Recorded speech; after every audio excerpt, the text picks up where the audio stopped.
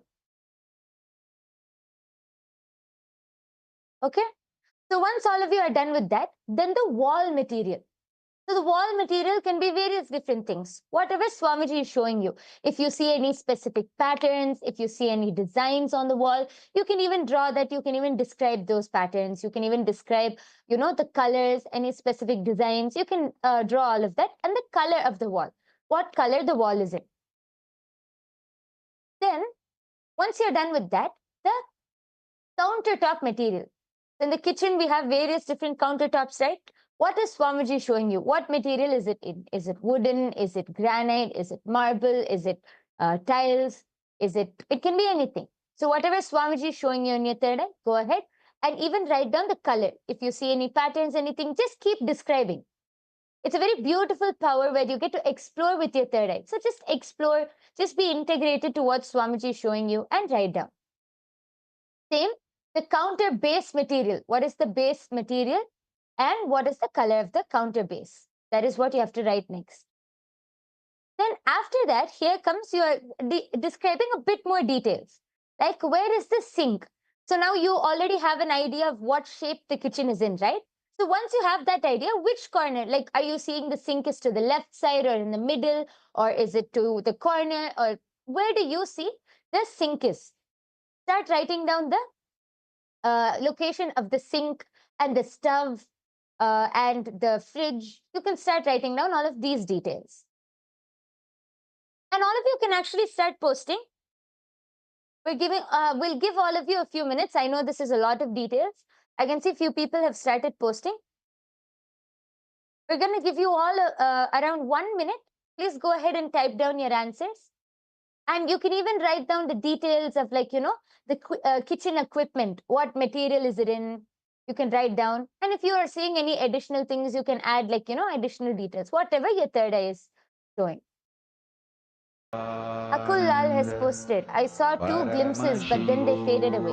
It's fine. Aya, it's fine. You just close your eyes again. See, once Swamiji is showing you, the connection is established. That's all you need. Just close your eyes again and Swamiji will simply reveal it to you. And whatever is revealed, you immediately start typing down, Aya. Just hold that connection to Swamiji. That is enough. You still have a few more seconds. You can quickly scan again and post your answers. We're giving you all some time to type it down.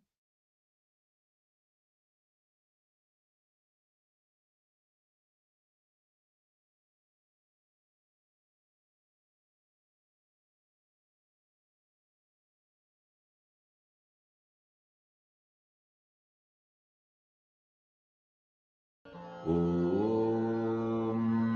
Nityananda Paramashivoham.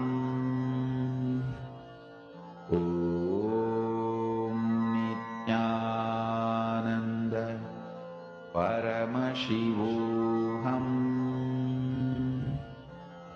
Om Nityananda Paramashivoham. Om Nityananda Paramashivoham. Om Nityananda Paramashivoham. Om Nityananda Paramashivoham. Om Nityananda Paramashivoham. Om Nityananda Paramashivoham. Om Nityananda Paramashivoham. Om Paramashivoham. Om Nityananda Paramashivoham. Om Nityananda Paramashivoham. Om Nityananda Paramashivoham. Om Nityananda Paramashivoham. Om Nityananda Paramashivoham. Om Nityananda Paramashivoham. Om Nityananda Paramashivoham. Om Nityananda Paramashivoham.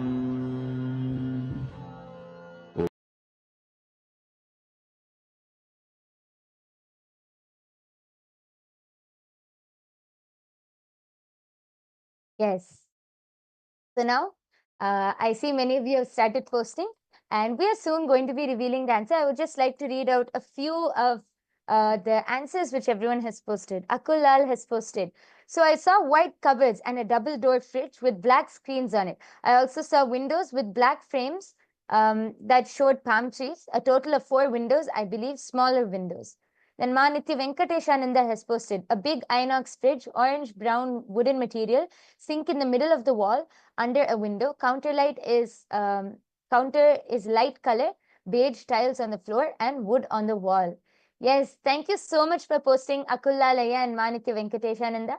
If any of the other viewers are there, you can come to the YouTube live comment section and post. Now we are going to be revealing the answer. And as actually for the answer, we have something very exciting. And yes, so we have something very exciting in store. Ma Dvaita Vajita, you can go ahead and explain.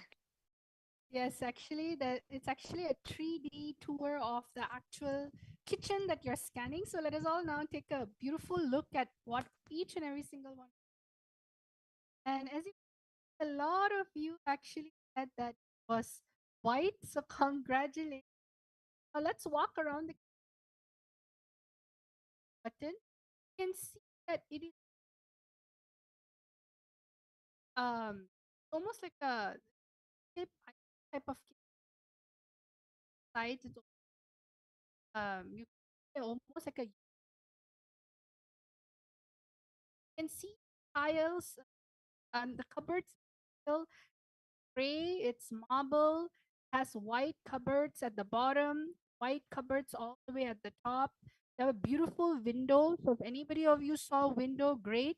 And towards the sink area, the type of material that's used on the wall are like almost like a tile, like a brick, like tiles, gray color, light gray tiles. Actually, I would like to Yes. just quickly mention something. As you can see on the screen right now, the sink is right under the window. And actually, Ma